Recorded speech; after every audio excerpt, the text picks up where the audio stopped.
The best part of the football season? Checking out the post-game stats. Which wideouts scored more than 2 touchdowns? Which quarterbacks threw for less than 350 yards? Think you can pick who will do what before kickoff? Then play Pick 6 from DraftKings, an official daily fantasy partner of the NFL. Download the DraftKings Pick 6 app, select between 2 and 6 players, and choose if they'll have more or less of a stat. It's that simple. And for all our first-time Pick 6 players, check this out. New customers, play $5 on your first pick set, get $50 in Pick 6 credits. Download the new DraftKings Pick 6 app now and use code BALLERS. That's code BALLERS for new customers to play $5 on your first pick set and get $50 in Pick 6 credits only on DraftKings Pick 6. The crown is yours. Gambling problem? Call 1-800-GAMBLER. Help is available for problem gambling. Call 888-789-7777 or visit ccpg.org in Connecticut. Must be 18 plus. Age and eligibility restrictions vary by jurisdiction. Pick 6 not available everywhere, including New York and Ontario. Void where prohibited. 1 per new customer. Non-withdrawable Pick 6 credits expire in 6 months. Limited time offer. See terms at pick6.draftkings.com/promos. This episode is brought to you by Vitamin Water. So much of what the world is obsessed with starts out in New York City. It's a place full of style and character that has something for everyone. With a range of flavors to meet any kind of taste, it's no wonder Vitamin Water was born there. Colorful, flavorful, anything but boring, Vitamin Water injects a daily dose of vibrancy into a watered-down life. Grab a Vitamin Water today. Vitamin Water is a registered trademark of Glasso. The DFS Studio is brought to you by DraftKings.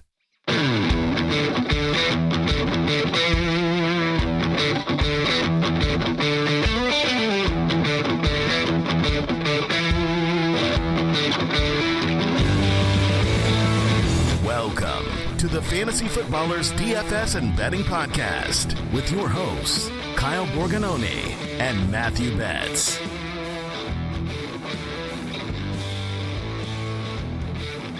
Welcome back. It's Tuesday, October 22nd, here on the Fantasy Footballers DFS and Betting Podcast. I'm your host, Kyle Borganoni, and I am joined, as always, by Matthew Carry Me Betz. I'm going to try, man. I'm going to try to make sure that happens on the show today. It's a weird Tuesday. You know, like there's a lot of stuff happening. I'm sorry. A lot of stuff happening on our show that for audio you will not appreciate. However, I would encourage all of you listening to this to please go to the Dynasty YouTube page, which is out on Wednesday, so tomorrow morning. Please just look at what I'm looking at when I see Kyle's outfit is all I have to say about that. But that's for a conversation for another time. What a weird week in the NFL, man. I mean, the injuries, that stinks and all that. It's just weird games and like low scoring. It was just a weird week of football. Yeah, I saw a lot of stats about yards per play and just overall, where was the efficiency? I know that you are very pleased with Antonio Pierce and the way that he has decided to lead his men into battle. Just some optimal plays. I was really mad at the Chargers last night. I've always been a Chargers guy. You know that, Keenan Allen. But man, what a terrible team once they got in the red zone. Did they even get in the red zone? Because it was just atrocious to the point of like, okay, you deserve to lose kicking all those field goals that didn't even matter. So yeah, there is some football on Monday night, which, man, another weird slate. If you would have told me that the optimal was Baker Mayfield and he needs to be stacked with Cade Otton, I could have told you that part. I mean, obviously. But not his wide receivers. That's pretty out there, man. Like, oh, don't play Godwin, don't play Evans. Yeah, I had a terrible Monday night 2-game slate because I played a lot of Baker, which was great, but I played a lot of him with Evans or with Godwin or both. So that sort of thing. But yeah, man, that's what we talked about. We did a little bit of a live show in Discord yesterday morning on Monday to preview that game. Hopefully we can do more of those moving forward. People seem to enjoy it. But we were talking about, like, let's just hope that game goes bonkers, like overstack it, and hopefully you get the right pieces. It's weird. Football is so weird, man. And on 2-game slates, this is what we were talking about, where a lot of like the quote unquote optimal of what you think you should do sometimes gets a little wonky. You almost have to treat those 2-gamers sort of like a showdown slate in some ways. So yeah, weird Monday night games. But man, Lamar and the Ravens look great. Yeah, they look awesome. A month from now, I realize that we will be having our Thanksgiving slate, which is very similar to what we played on Monday night. Betz and I will get to get a lot of content out for Thanksgiving slate for you guys. And as we get towards Halloween, we got a lot of fun stuff, Fantasy Footballers. TheFantasyFootballers.com. I was just playing around with our in-season app, behind the scenes, logging in, messing around with my teams, and just kind of asking the question. You know what? I will say that it was maybe my most painful week I've had in a long time of just all my leagues of, especially in Dynasty. I'll talk about it on the Dynasty podcast, but man, I was in the lead with 2 minutes left of that Cardinals-Chargers game. Pain. I did not win those. I did not win a couple others. It was painful, but the ultimate dashboard, which we have, fantasyfootballers.com, if you are a Foot Clan member, that is about to come out in app form. So think about the hours and hours and hours you spend sitting on your toilet every single day, not week, day.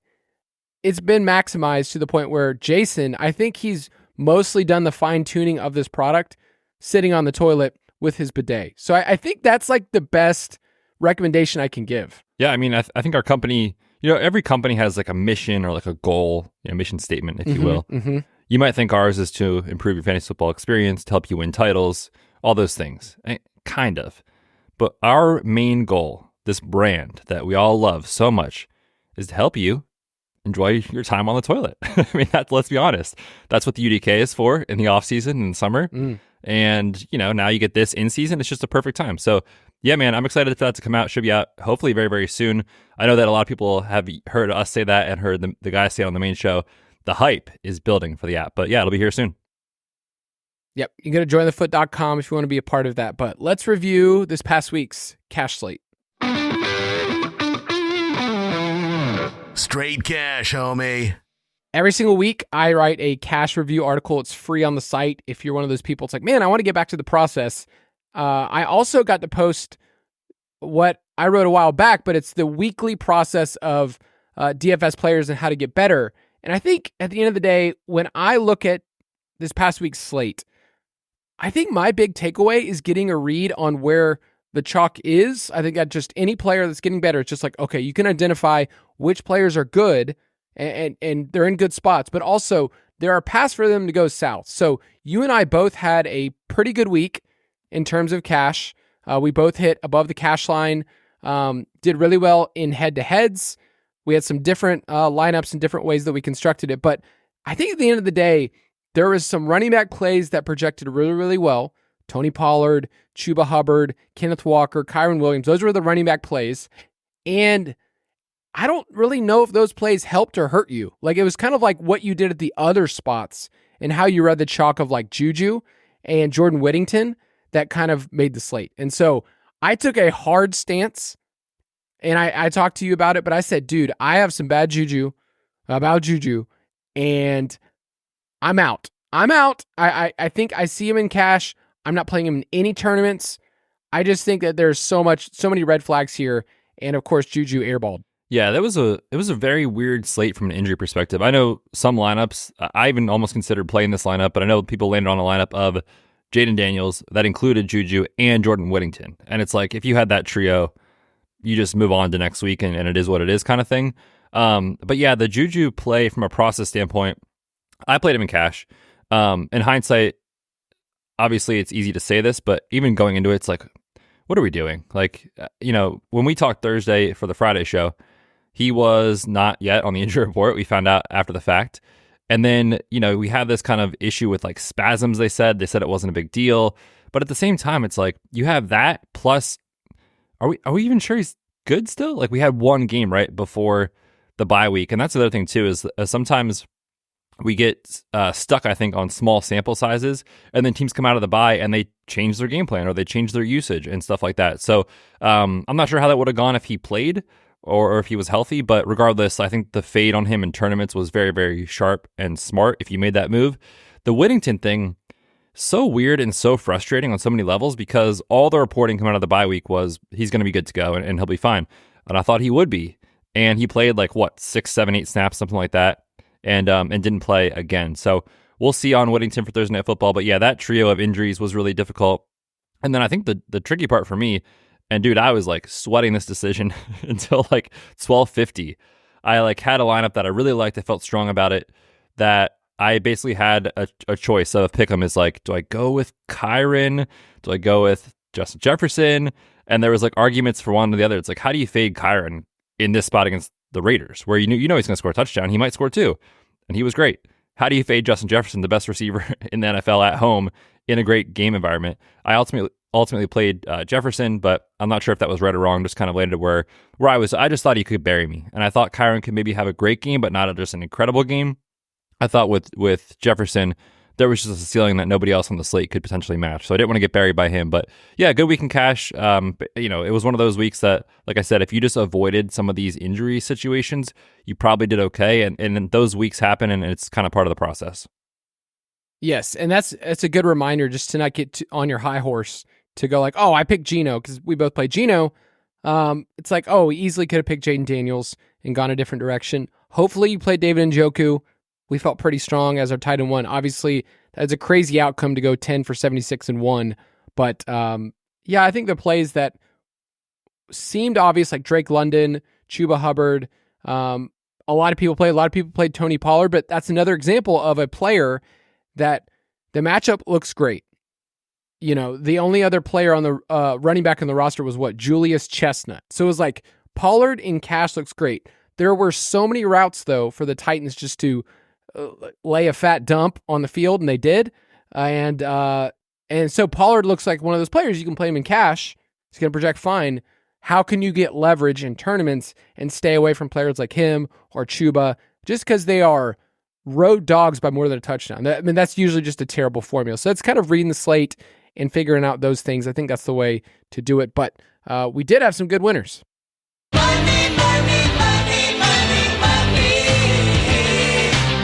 Oh, baby. We had some great winners in Discord. Man, this one right here, I will let you read it. It is from Blames, who actually wanted to share one of his pick six winners. Yeah, this gentleman turned $30 into over $4,000, which is awesome on pick six.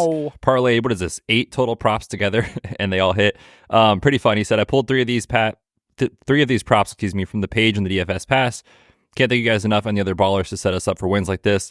Just unreal luck. I also got a boost of 30% for an extra $500. Pretty awesome.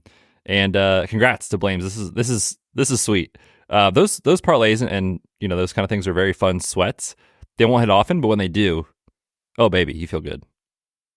Yeah, and the crazy part about pick six is it just multiplies so much. Considering the way that the game is played. He also added this at the end. I can't believe I actually get to post a win and say that I'm taking the family to Chili's this week. Most important part. How did I forget that? I'm mad at you. This one is also from Fetty Crocker on Discord. I used the DFS optimizer and joined the Discord for the first time yesterday and won my first tournament. My second lineup had Juju in it, so it could have been better. But yeah, it looks like he turned in the fair catch, which is one of the tournaments we talk about a lot. It's a single entry, $12. He got first, turned 12 into 500. So yeah, congrats. Hopefully you get to play the game the right way. I will say it was a really good week for me in cash. I felt like I had a good read on tournaments, and it's just a couple of things that I wanted to hit right, didn't hit right on some of my stacking. I mean, the problem with the Seattle-Atlanta game, it just didn't quite go off on the Atlanta side. And on this podcast, I hated bringing it up. I just had some bad vibes, man. Had some bad vibes, and Kirk and the team had 3 turnovers in a row at one point. Yeah, it was not pretty on their side. For a while, I was like, man, is Drake London even playing in this game? And then he got there with the touchdown. But yeah, they did not look great last week. Yeah, well, like I said, it's a raucous place, but it doesn't always work. Doesn't always work at all. State of the main slate. Each week, we refer to the lines at DraftKings Sportsbook. It's where Betz and myself play. You can go to sportsbook.draftkings.com. And we're just going to check in with one wager this week because we're not here to toot our own horn. We're definitely not here to smell our own farts. But last week on this podcast, we talked about MVP. We talked about some wagers to make. And we talked about if there was one to make, it was Lamar for MVP. He was in a primetime game on Monday. He went bonkers. And give me the update of where that's lying. Yeah, he's now the favorite across multiple books at plus 225. So hopefully you got on that last week at plus 575. This is the closing line value that we tell our spouses about, and ultimately we'll lose because that's how this works. But yeah, you got closing line value, so take it to the bank.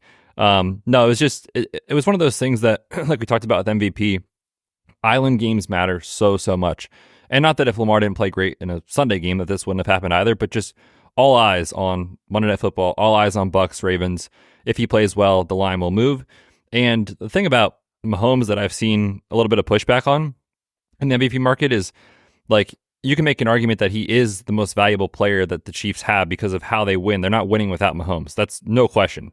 But the dude has more interceptions than touchdowns this year, and it matters for counting stats and wins-losses. Lamar is lapping the field in the counting stats right now, and they obviously look like they're headed for double-digit wins. So, Lamar looks great for MVP. We also mentioned last week for Offensive Player of the Year, I am on now after the bye week adding CeeDee Lamb to the portfolio.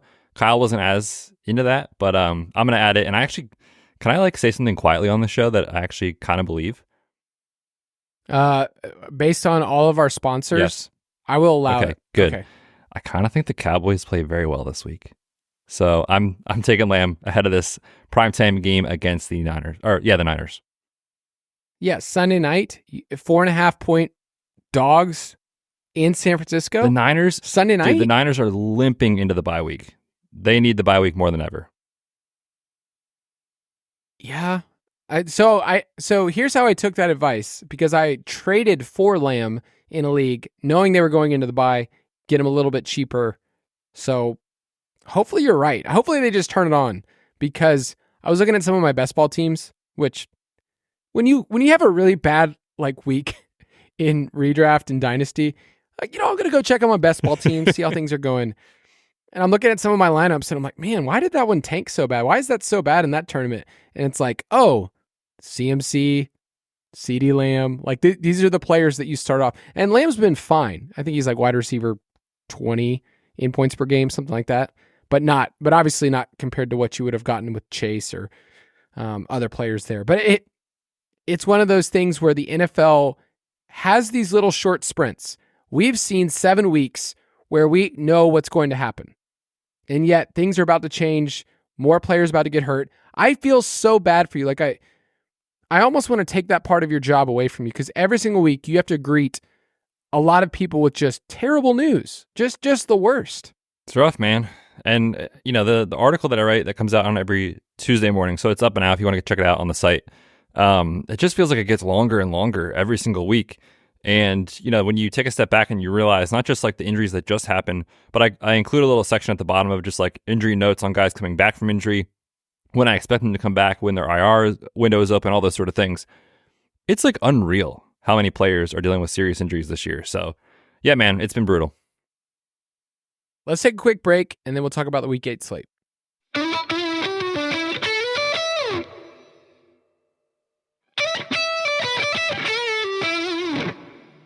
You need your big boy britches this week, because nobody's on bye.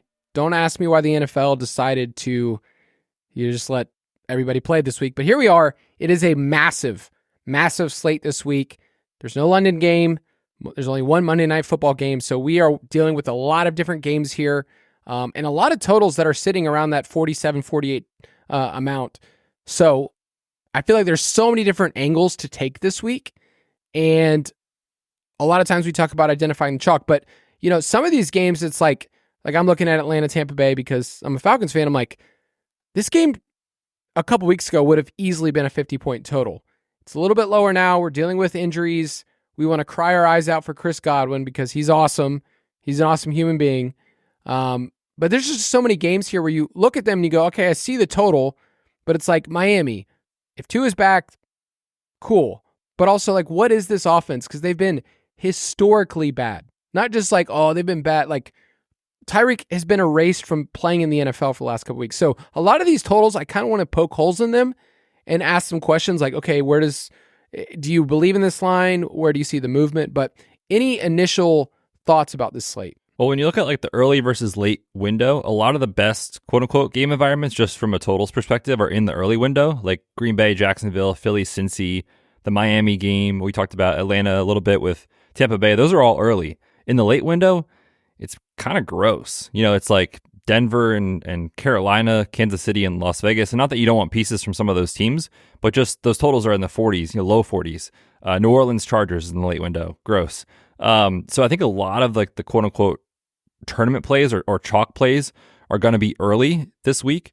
So it'll be interesting to think about how that sets up for late swap. But yeah, a lot of the best game environments are in that early window on this slate. And before we move on from Chris Godwin, what an absolute beast he is. Did you see the video of him on the cart last night? Minutes. He's like saying minutes back to work. Yeah, minutes after dislocating his ankle with that fracture, just says to the trainer, back to work. Like what an easy guy to root for. So I'm rooting for Chris Godwin. Penn State, great, love him, but that was tough to watch. Yeah, no, it was painful, and I know Todd Bowles is going to get a lot of questions about why was he in there. Dude, I think the Evans thing was more egregious than Godwin being in the game. Like Evans has a history of hamstring injuries. You clearly have your eyes set on the postseason. This is a player who, coming out of last week's game, had a hamstring issue. Barely practiced this week, and they called him a game-time decision, then took him off the injury report. And on the first play of the game, he's limping. It's like, why is this player in the game? So that's my take. But yeah, bad news for the Bucs. The Bucs front office is going to get a lot of crap. Their trainers are going to get a lot of crap. They're still right there in the division. They're tied with the Falcons right now. So I'm seeing one game right now that's been bet up to 50. It's Green Bay at Jacksonville. Jacksonville has been a punching bag all season long. So that'll definitely be a game that we talk about. But give me the teams with the highest team implied total, including a team that I did not think we would talk about the entire season. So the Lions lead the way, 28.3 points. The Ravens at 28. The Packers at 27.3. The Texans at 27.8. The Chiefs at 25.8. Tied with the Bo Nix Denver Broncos at 25.8. Yes, the Broncos have one of the highest team totals on the slate because, well, they're playing the Panthers. Okay, so I was looking at Bo Nix earlier. Not only is he cheap for DFS, but like legitimately, like in a league, I have Jaden Daniels and no backups. If Jaden Daniels doesn't play this week, I'm like on the wires, like Trevor Lawrence or Bo Nix. Like that, like Bo Nix is running at a clip where we can actually play him in redraft, and then in cash, it's like with a team total like that, that's wild. I think Javonte is going to be the play, but Carolina, can we just say, like, once again, Carolina is barely in the NFL. They do. You said on this podcast, I want to quote you said they have no talent. They showed up. They did not have any talent last week. I mean, when you game plan all week for Jaden Daniels, Marcus Mariota is going to come in and punch you in the mouth because he's the GOAT. Yeah, it's bad, man. It's just like it's over. The season's over. They know it. Everybody knows it. It's like, let's get to the NFL draft and figure it out. It's tough to watch, honestly. Like, I think Deontay could get moved at the deadline. They should move other players at the deadline that have no future as far as their young talent. So it's very bad. They're on pace to be historically one of the worst teams of all time in the NFL from a point differential perspective. It's just a train wreck. All right, the game that's going to be most popular, we mentioned Green Bay, Jacksonville. Jordan Love is throwing touchdowns, and we're here for it. It's still not pretty all the time. I just want to say that. Like, Jordan Love and Trevor Lawrence is a funny matchup if you just think about efficiency. Like, Jordan Love, last time I checked, was still under 60% on the season in terms of completion rate. But you're getting a lot of volume there. Jacksonville's defense is historically bad. They're willing to roll over whenever they can. They did get Tyson Campbell back this past week, which was nice to see. But yeah, I feel like that's just going to be the game that there's so many different pieces. Brian Thomas Jr., Tank Bigsby, I mean, people are going to be playing all these players. Yeah, I think it's the best game, obviously, just because Green Bay is going to put up points. Like, there's no question. Everyone does it against Jacksonville. So it's just a matter of, do you go game stack? Do you onslaught Green Bay? How many pieces do you want? That kind of thing. But I can't imagine playing this slate without some exposure to the Packers against this defense. I was really proud of Josh Jacobs catching that receiving touchdown, first one of his career. Dude, regression finally hit. We talked about that a lot last week. Yeah, with him and then Gino as well with the regression. So that was good. Yeah. No, it was great. You know who's up next, though? Who's due? The player with the most targets that does not have a receiving touchdown. Do you want to guess? Trey McBride. No. Jalen Warren has never caught one in his career. Oh, I thought you meant this season as far as targets. Oh, Trey's always do. But it's Jalen Warren, then your boy Jonathan Mingo next. Okay. Sure. He won't be in the league much longer. Okay, so that's going to be the game to stack. There's lots of other ones we like. Give me a sneaky game you like this week. I don't know how sneaky this will be come Friday or come the weekend, because I think we're going to get some news on DK Metcalf's availability, which I don't think he plays this week with that grade 1 MCL sprain. And if he's out, that's going to open up a lot of value in targets for JSN, Tyler Lockett. But Ken Walker is just in an unbelievable spot against Buffalo in this game. It's got one of the highest totals on the slate. And the Bills, even in like that wild, weird game script last week, Tony Pollard was still pretty good as a runner. So everybody's getting there as a rusher against Buffalo, and Ken Walker has just been incredible in the pass game. So that game looks very, very fun to me and very, very exciting. Baltimore-Cleveland, I think, is an interesting game. We obviously saw Baltimore on Monday night, and their games have been hitting the over at a crazy clip. 6 out of 7 hit the over. You also get a lot of cheap Browns pieces. So if it's David Njoku or somewhere else you want to go, I'm totally fine with that. It kind of comes down to, do you want to skinny stack Lamar or do you want to play Henry? So I just think it's a game environment that can produce some scoring. We kind of know that the Ravens' pass defense is one that just gives it up, and we get cheap Jameis. So who knows what's going to happen, man? Dude, Jameis? I mean, well, we shouldn't say that for sure. We think it's going to be Jameis. Dorian Thompson-Robinson, there was a report before the game that when he was... Should not be in the NFL. When he was announced as the backup, that like they would plan for him to have a chance or be ready, I think was the quote, be ready for the next few games. Obviously, the Deshaun Watson injury happens. But then Dorian Thompson-Robinson has a injury on his middle finger. X-ray is negative. We're waiting on MRI for that. But there's a good chance it is Jameis this week, and dude does not care. He's going to sling the rock. I will say my concern on Jameis is that the Browns have one of the lowest team totals on the entire slate. So we'll see come Friday. But yeah, he's definitely in the player pool this week.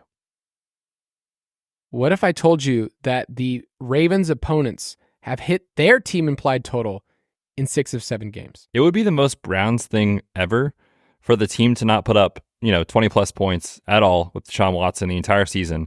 Jameis just waltzes in and puts up 28. That would be so good. So the game that I want to be underweight on this week is I cannot fathom playing a lot of players in Saints Chargers, man. Like at the beginning of the year, after the first 2 weeks, you're like, man, the Saints are rolling. This is who we want, but it's been so bad. And I mentioned earlier, the Chargers in the red zone is terrible. Also, I think Spencer Rattler is an actual turd. Oh man, there's a clip getting thrown around this past week where it was Rattler from high school. Oh, and yes. Someone was like, oh, Rattler. Dude, I wanted to reach through my screen and just punch that man because he's basically going around blaming everybody else about why they're so bad and why he's so good in high school. Like, I mean, don't do that in the NFL. We all made silly decisions when we were in high school.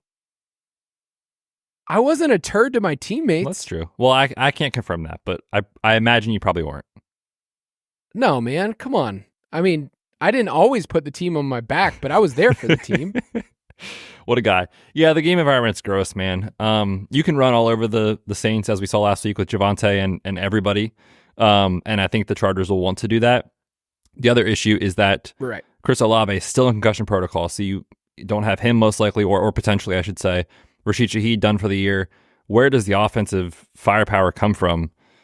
Alvin Kamara is just like, he's getting volume, but it's not efficient, and the offense can't move the ball. So, yes, I'm with you on that one. I will throw out that I am going to plan to be underweight KC and Las Vegas.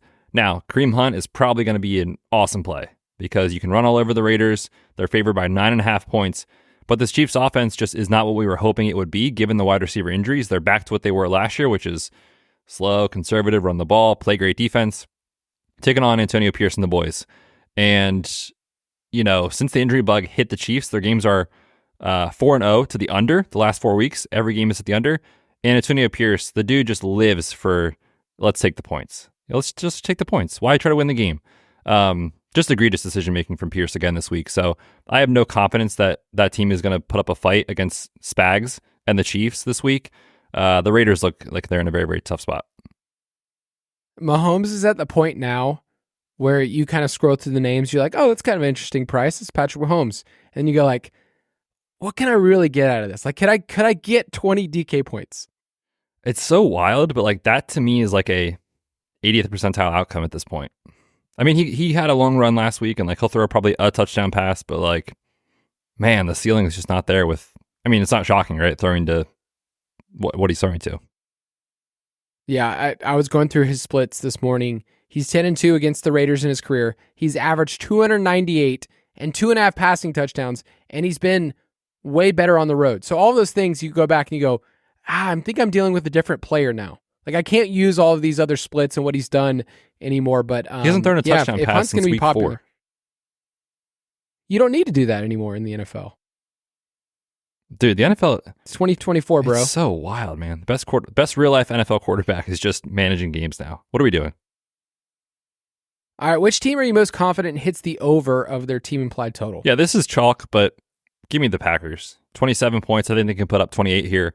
The Jags 29th in yards per play, dead last in EPA per play. And when Jordan Love has been there, they're volatile, but they have high-end outcomes with 29, 29, 24, 34, and 24 points in his starts. They are 6th in the NFL in yards per play. I'm kind of interested in this Philadelphia and Cincinnati game. It's not going to go under the radar, but there's a lot of pieces here. There's also a lot of expensive pieces. I think that's going to be the hardest part of getting to this game. You know, Hurts and Burrow are expensive. You know, the wide receivers are expensive. You know, Saquon's expensive. So it's like stacking up that game is kind of cost prohibitive. But I did want to mention that with A.J. Brown in the lineup, this is a different team. They're 3-0. They're averaging 27 points when he plays. And Philly's team implied total is only 22 right now. Cincinnati's defense, when they play real NFL offenses, they're one of the worst in the league. They've allowed 29 points per game in the first 5 weeks. But when they faced other NFL offenses like the Giants without Neighbors or the Browns last week, they looked really good. So I think this is a game that could pop off. I'm still trying to figure out the ways to get leverage because, you know, let's say you play Saquon and, you know, you stack up Burrow and Chase. You're like, oh man, I'm already like out of so much salary already. So it's an interesting game. A.J. Brown's awesome. He unlocks the entire offense. And I'm assuming as an Eagles fan that's like your one like silver lining of the season. Like, oh, we can look terrible sometimes. We do have A.J. Brown. Yeah, nothing looks easy though. Like I hate that in the NFL. We were talking about this all offseason with Kellen Moore. We thought the pace would be there. More easy passes over the middle of the field with Hurts. You have Saquon to open it up for you. Like, it just doesn't look easy. But they've got big hitters, right? Like Saquon can rip off long plays. A.J. Brown's very dependable and has explosive plays in his game. So, yeah, I don't know what to think about this Eagles team. Like, it kind of feels like a 10-7 season's coming and a loss in the wild card is what I feel. But they have a lot of work to do, and this is a big test against Joe Burrow. Do they win the division? So I think Daniels sits this week. So you get Mariota against the Bears. If Philly wins and Washington loses, then it kind of becomes this back and forth of they're tied for first. So I would say right now I put it at 55% in favor of Washington, with Eagles second most likely to win. Let's look up those odds right now because I'm kind of intrigued with that one. I know the odds have probably changed a little bit when things are up in the air, but look up those divisional odds right now, and we could talk about it. The team that I'm most confident hitting the under is a team that is broken. It's the Titans. They've hit their team implied total once this entire season. They stink. They're 30th in red zone plays, and it's really just a game environment that I don't want to be a part of at all. So yeah, the Titans are a team that's like, you can't really have a lot of confidence. They're on the road against the Lions. They're 10.5 point dogs. No, thank you. Yeah. They're also dealing with some other like low key injuries. Like Spears isn't a huge factor as far as like against the spread or numbers or whatever, but he's explosive and he can play. DeAndre Hopkins also dealing with a calf injury plus Mason Rudolph. It's bad. Update on the NFC East odds. The Eagles are actually the favorite on DraftKings at plus 110. Commanders are plus 135, second most likely. It's intriguing. I don't mind taking the Eagles right now if you want to. Things could totally change this next week, but asking for a friend here, and by that friend, it's me. Everyone wants to know about my survivor pool because I'm still alive. Of course, just trucking along. Took the Rams this past week. Should I just take the free square and just take the Lions over the Titans? I mean, it's probably going to be super popular, but I can't say this out loud because then it'll make you lose, but like I cannot imagine Mason Rudolph competing with the Lions. Okay, let's try to meet in the middle and put the odds, like knowing how we look at percentages. And I'm just going to say what percentage, and we can talk about, the actual like Vegas implied odds of everything. And we can look at the lines and the money line right now, which right now, if you wanted to do money line Lions on DK Sportsbook, it's minus 575. So I'm going to say I'm putting it like 82%. 80% is the number that came into my mind. Okay. And the implied odds are 85%. Okay. We're close here. I figure I'm just going to all right, I don't want to sweat this out, but I've got to walk down the schedule and see. Give me a team that stinks. Oh, well, no, not this stinks. Team doesn't just stink. Under. But this week, I think it's going to be very tough sledding for the Commanders, and the market is obviously assuming Jane Daniels is not starting, and I agree with that. Rib injury for quarterback, very difficult to play through. Washington's team total right now is 21. Chicago comes out of the bye week. They're number one EPA per play defensively. They get the extra time to prepare, and I don't want to overreact to what we saw last week with Mariota against historically bad Panthers defense. We have a pretty big sample of Marcus Mariota in the NFL not being very good at the football. So I'm not going to overreact to last week. I'll take under 21 on Washington. The secondary also gets healthier coming out of the bye week for the Bears. Yeah, do you feel like people are just not going to play that game very much if Daniel sits? Probably not, because I think the total is going to stay decently low. So even though you might be excited about a Caleb stack with Moore or whoever, I just don't know how much Mariota is going to fight back on the other side. Maybe they will. I mean, maybe Cliff will surprise us. He has all year. But like I said, we just have a long sample size of Mariota in the NFL, and it's been bad. Dude, Mariota has if you go through his game logs, he has 4 or 5. You go, whoa, that was 30 points out of nowhere. And then it's mostly 8, 11, 12. It's stuff that you just are not going to get crazy volume anyway. I just can't picture him. Do you remember that Thursday night game when he was with the Falcons 2 years ago against Carolina? It was rainy. It was outside. Yeah. And he had that weird little flip turn slide throw. Do you remember that where he threw it when he was falling to the ground? It was the most unathletic pass attempt I've ever seen. For a super athletic dude who was awesome at Oregon. He was incredible in college. Just a couple of dudes just talking about, oh, dude, you remember this guy in college? Man, those are fun. Those are fun teams to watch. Yeah, I'm still a sucker for Oregon. Still a sucker for Oregon football. I mean, they're in the hunt this year, play real teams. Yeah, Penn State, and then once they start playing some real teams, then it'll get tough for them. To Penn State? Yeah, they're the worst top 5 team that has ever existed. I mean, I hope they keep winning, but they've had one of the easiest strength of schedules in the entire country. So yes, we'll see. One of these days, I want to go to a Penn State game with you. It'll be fun. You should do it. All right, moving on. Salary standouts. Or you come down here to the South, boy. We'll show you how it is between the hedges. What was that? That's probably just how somebody at a Georgia game would probably talk. Oh my, that was something there. It is a vibe. You know what's funny about my accent? I feel like it doesn't come through that much, my Southernisms, but it does. For some reason, people think my mom has the deepest Southern belle drawl of all time, and I'm just used to it. So when she came and visited the footballers, Jason took me aside. He's like, did your mom really talk like that? I was like, yes, but I didn't. To me, it's not a big deal. You're just used to the accents. Right. Yeah, I never heard your mom talk, so I can't speak on this. I will say, just through the grapevine, I mean, Thanksgiving's coming up. Those mashed potatoes, you've told me, oof, they're rough. She better get it together, guys. If there's one thing that my mom's not great at, it's making mashed potatoes. I just never have liked them. And I've told her on this podcast, and my mom does listen to our podcast, which I was like, why do you do that? But she listens to them. And so she calls me out if I talk her down, but gotta love Amanda. She's great. Great. A saint. She is a saint. My mom's the best. All right, moving on to week 8. We're going to talk about our salary standouts early in the week. So add these to your pool of players, write them down in your little notebook, however you do it, share it with your significant other. I mean, what a great Tuesday task. You just sit down, little glass of wine, and you're ready to discuss, who you like at quarterback. For instance, like tell your spouse about Jameis Winston week. It's here, baby. Yeah, we'll see on the injury to DTR, but he's 5,200, taking on the Ravens. I do have some concerns about just overall systemic failure when your wide receiver one is Jerry Jeudy. But Njoku looks incredible. Elijah Moore, I guess, is on the field. Like, there's ways where it clearly doesn't work. But at 5,200, we don't need a huge ceiling for this to be a good play. So for me, early in the week, he is in the player pool. Jameis is such a fun play too.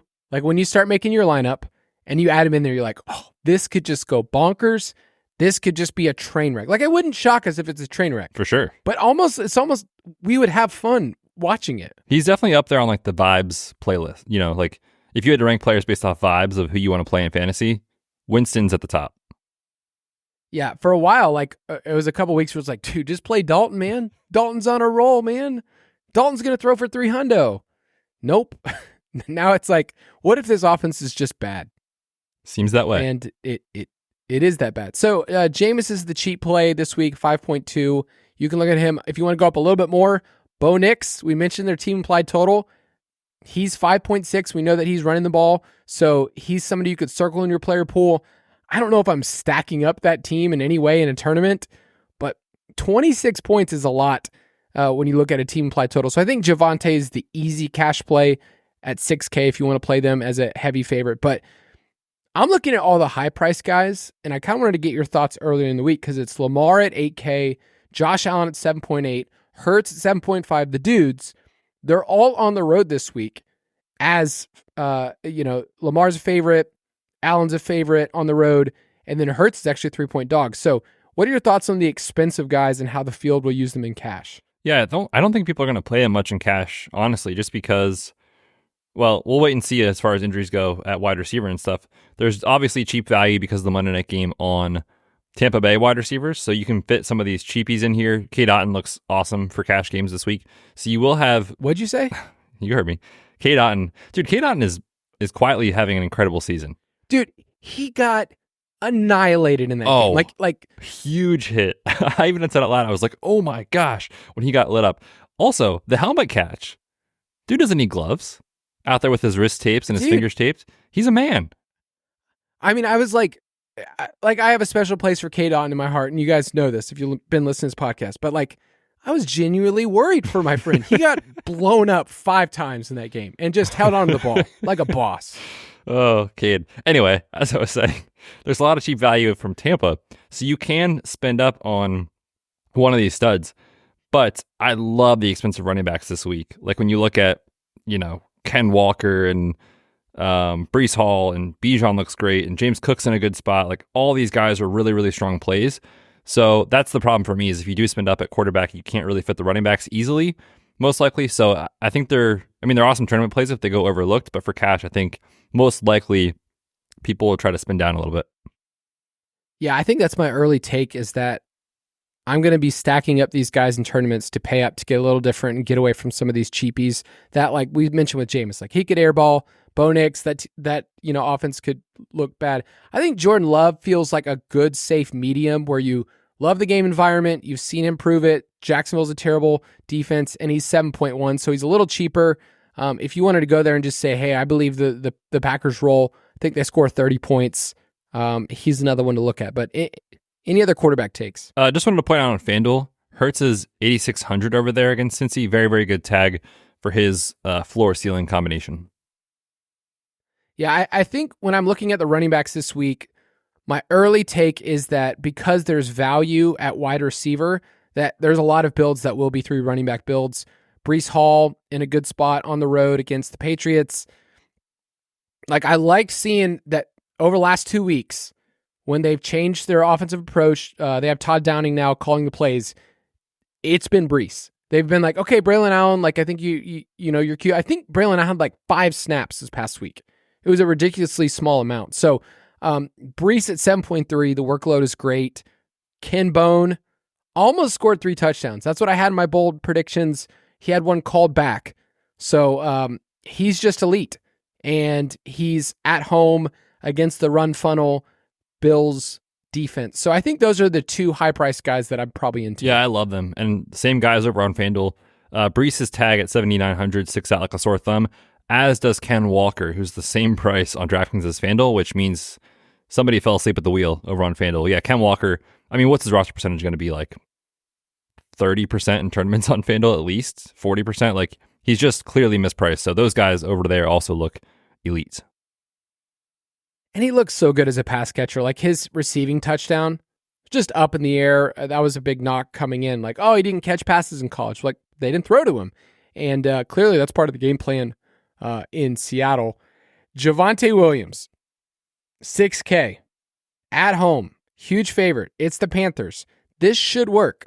I also have a history of things not working out so well for Javonte, but I think he's just going to be like the perfect mix. If you're playing cash this week, you're just going to kind of play him and he won't hurt your lineup. Like, it wouldn't shock me if he's the most popular cash game running back this week. For sure. Yeah. The matchup against Carolina obviously is great.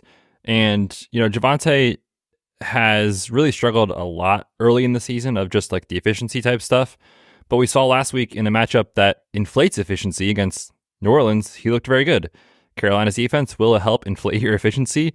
And we know Javonte is a good candidate for 2, 3, 4, receptions as well for PPR. So yeah, Javonte looks very good. Obviously, we talked about the team total for Denver is wild to see, but that's where the market is with Carolina. That's how bad they are. So Javonte at 6K looks rock solid.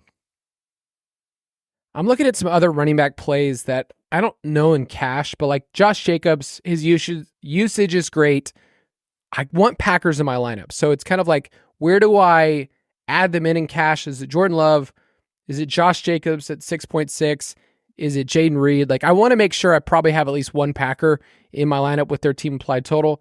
I also think J.K. Dobbins is going to be interesting for tournaments at home. We talked about how bad the Saints have been. But the only other name I want to bring up is Tank Bigsby, and get your opinion of where are we at with Travis Etienne? He was ruled out in London. So do we know anything? Bigsby's 6.3, and he's running like a madman. Yeah, with Etienne, he was limited technically last week in all 3 practices, but specifically on Wednesday, Thursday, he was only doing like some short lateral type stuff. So he wasn't really running and sprinting, which is really what stresses your hamstring. So I don't think he was ever close to playing last week. And I think, relatively speaking, he's got a chance to go this week, but it's going to be the Tank Bigsby show. You just can't load a guy like that up with touches where he relies on speed and explosiveness with Etienne to get there coming off this injury. And remember, in the month prior, he was dealing with a shoulder injury too. So I think even if he plays, Tank will be the quote-unquote RB1 in this game. So if Etienne plays, I think Tank is definitely out of cash consideration, but he would be, I think, a sneaky tournament play in a good game environment. All right, let's pause one more time, and we'll be right back.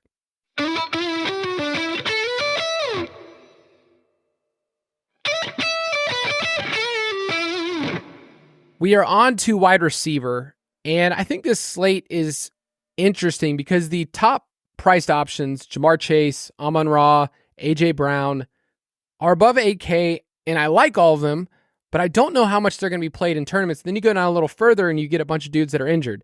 Nico Collins, Chris Godwin, Mike Evans. So when you scroll through your app, you're just going to quickly kind of remove yourself from those high-priced options, and I think there's going to be this middle tier. The big conversation is, what do you do with the Dolphins? Because Tyreek is 7K. I repeat, Tyreek Hill is 7K. Jalen Waddle's 5.4.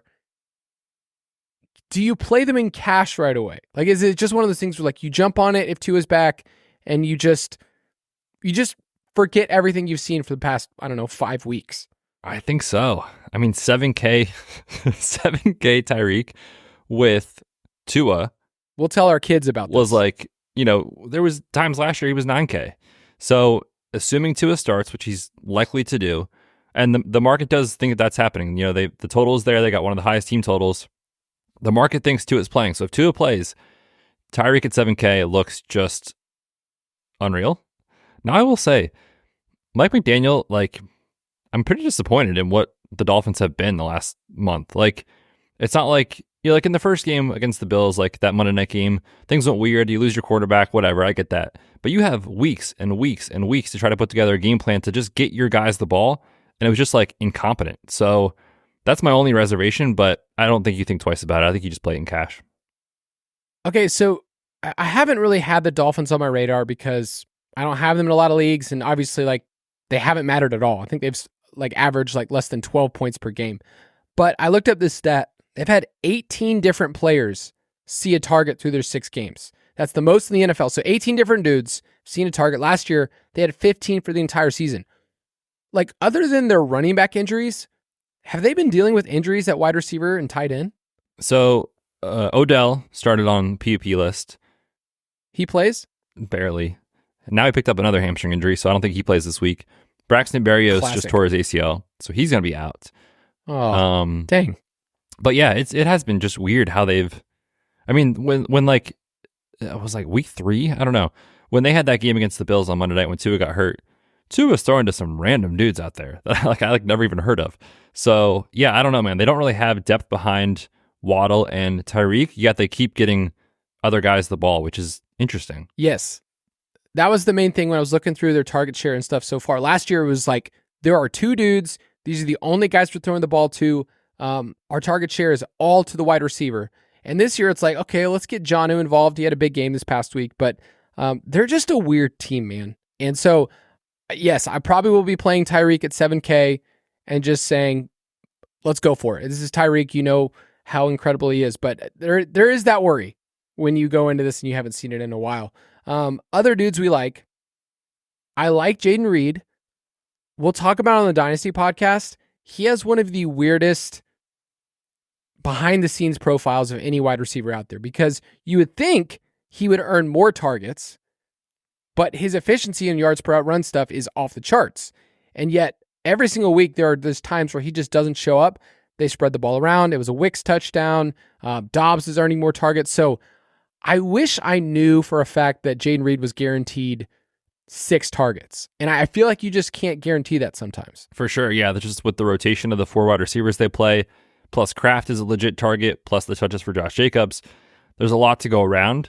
The good news is I think we will see a ton of efficiency from this offense this week against the Jaguars. So yeah, if you wanted to shy away from him in your cash pool, I wouldn't blame anybody for that just because of the target share concerns. But I just think betting on great players and great matchups generally works, and Reed is so efficient when he has the ball. What do you think about your boy BTJ, Brian Thomas Jr.? Still only 6.4. Like, his price has not caught up to the fact that he's 5th in the NFL in receiving yards. So I feel like he's one of those plays in the game environment we talked about earlier. If you're going to play a Jaguar in cash, it's going to be Tank or BTJ. And I feel like Brian Thomas, I guess you could play Ingram if you want to, but like Brian Thomas feels like the play if you want to add some boom in a great game environment. Yeah, his upside every week is just off the charts. And like, talk about what rookies do in yards per out run and how that predicts future success. Like, he's up there with the best of the last 5, 6, 7 years. So he's looked awesome in his opportunities. And that's even with like questionable coaching, questionable quarterback play. He just overcome it. Now, I will say the floor to me is a little bit lower week to week than it was now that Ingram is back. But the ceiling still remains sky high. I just hate that I look at DraftKings prices, and they're a sponsor, but they're doing a good job. We love them. They're doing a great job though of pricing players. And it's like, oh, could be a really good upside play. It's like, oh man, I'm like paying $5.5K for this player. You're looking at players like Alec Pierce. You're like, oh, I'll play Alec Pierce in a tournament. Nope, $5K. Christian Watson, 5.2. Calvin Ridley. Like, nobody's cheap. So the cheap plays this week are the Bucs wide receivers. The Bucs wide receivers or Fireball Jones. 3,500. Jameson Williams just got suspended. You could do worse. I don't think you need him because you're going to have so much value on the Bucs, but throw that in your player pool as well, even for tournaments as like just a pivot down there in the 3K range. But yeah, Jalen McMillan is cheap. Sterling Shepard is cheap. Trey Palmer is very, very cheap. Like, I would be hesitant to play 2 of those guys with K. Dotton in cash. I think one of those guys with K. Dotton is fine. I don't really have a lean on which one I trust or want, though. I think that's going to be the 3 wide receiver set, though, for Baker Mayfield this week. Yeah, I'm trying to find some value. There's some guys in the 4K range. Bub Means. We kind of need to figure out what we need to do with Chris Olave. I just want a 3K wide receiver. I want to go back to the time when I felt confident in playing a 3K wide receiver. What do you mean? We have like 6 this week. No, I want to feel confident. Oh. I mean, you don't feel confident in Tim Patrick? Kyle. Come on. I like that his price didn't move. They just forgot about him. Well, that also happened before the announcement of the No, I know. I know that. I just love sometimes that like there's somebody's job that there's like, I forgot to put in the Tim Patrick numbers. Like whatever. What Let's do you just care? leave him there. 3,500? Sure, just send it. It's fine. All right, at tight end, we talked about Kate Otten. His price remains super thin, super great. Love him. Hardworking, trusty dude. You got to love it here. Who else are you seeing at tight end this week? So for cash games, that's probably the play, just so we can spend up on running back and potentially wide receiver. But I will say that there's a lot of high ceiling plays in the upper 5 to 6K range. Like, I know the concerns on the Raiders are very, very real. I'm not sure they're going to score a ton of points. But Brock Bowers is producing unreal numbers in PPR formats just because he is the first read. And Kansas City has allowed the most DraftKings points to tight ends. So Bowers looks very good for tournaments. Njoku, I think, has a really high ceiling at 5,100. Tough sell for me in cash when you can save so much to go down in that range. And I will say for tournaments, if ever there was a week for Laporta to get off the schneid without Jameson Williams, maybe this is the week taking on the Titans. Kyle Pitts is 4.4. He's interesting at that price point. He's been pretty solid for 3 straight weeks. Can we bring up Mark Andrews? Oh, we are back, baby. We are so back. The last couple of weeks, Mark Andrews is probably a top 5 tight end just because he's scoring touchdowns. Some say he's the greatest of all time. And it makes me so happy that he's involved. I would like the targets to go up a little bit more, but you know, we're getting involvement in the red zone. I still, like, every time I see him run around, I get scared because he's doing that thing this year where he's like lined up, kind of flex, like, and like leaning in. He didn't do that in years past. Yeah. Let's just enjoy the good times, Kyle. Let's not rain on this parade. Okay. Moving on to defense this week. If we get Marcus Mariota, are you playing the Bears? I think I am. They are a great defense. And Mariota historically has not been a very good quarterback. So at 2,700, I think the Bears coming out of the bye week look very, very strong for cash games. Yeah, it's the perfect, like, I say this every single week. Like, I picked the Browns this past week at 2,500. Do you remember how many points the Browns got this past week, Betz? I actually don't know. What was it? I don't know either. I could go look. I like that. My point is saying it doesn't matter. Like, it didn't matter. Because not only were they chalky, but at the end of the day, the other parts of your lineup is what mattered more in cash. They got 3 points. And I would say, yeah, who cares? Like, I would say 80 to 85% of the time, your defense will not really matter that much unless the chalky one goes off and you don't have them. Which has happened a couple times. Like Denver a couple weeks ago. In cash. This is cash advice. Yeah, if you didn't play Denver in cash a few weeks ago, you probably didn't win. Last week, not this past Sunday, but the week prior, was the Bucks. They were awesome. So there are times where the chalk is kind of what you need, but I would say, like Kyle said, the vast majority of the time, it's not going to be the difference of your score. It will be interesting if the Bears are the chalkiest defense, like playing the Commanders on the other side, knowing that Caleb does have these games where he just kind of implodes would be interesting leverage if you want to play them. I mean, the Commanders are at home, and Dan Quinn has gotten the boys ready. He has. I need to take an L on that. I need to turn my hat backwards and say thank you, Dan. Dude, they've outperformed, I think, not only our expectation, obviously, but I think almost everybody's. They've been great. Yeah, credit where credit is due. Other cheap options, if you want to play the Falcons against a beat-up Buccaneers team at 2.6, that one makes some sense. And then if you want to get up in the 3K range, the Chargers at 3.3 at home against the Rat Tail, you could do that. Great name. Great name for a guy dressed like you, Kyle. All right, this is a moment of truth. Did you ever have a rat tail as a kid? I did not, but I'm not going to lie. I did not either. I was kind of jealous of some of the kids in my class that did. It was cool, man.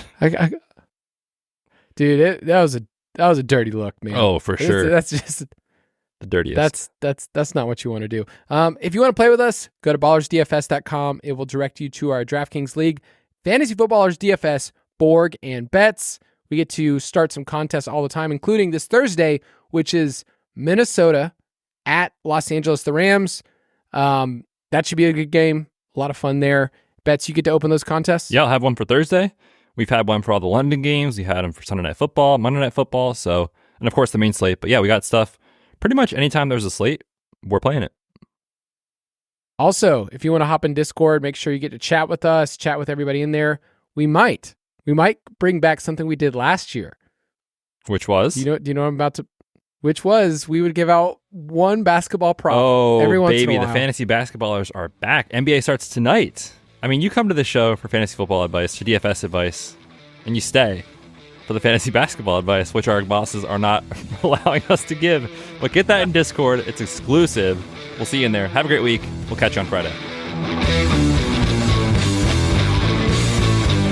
Thank you for listening to another edition of the Fantasy Footballers DFS and Betting Podcast. Don't forget to visit us on the web at thefantasyfootballers.com.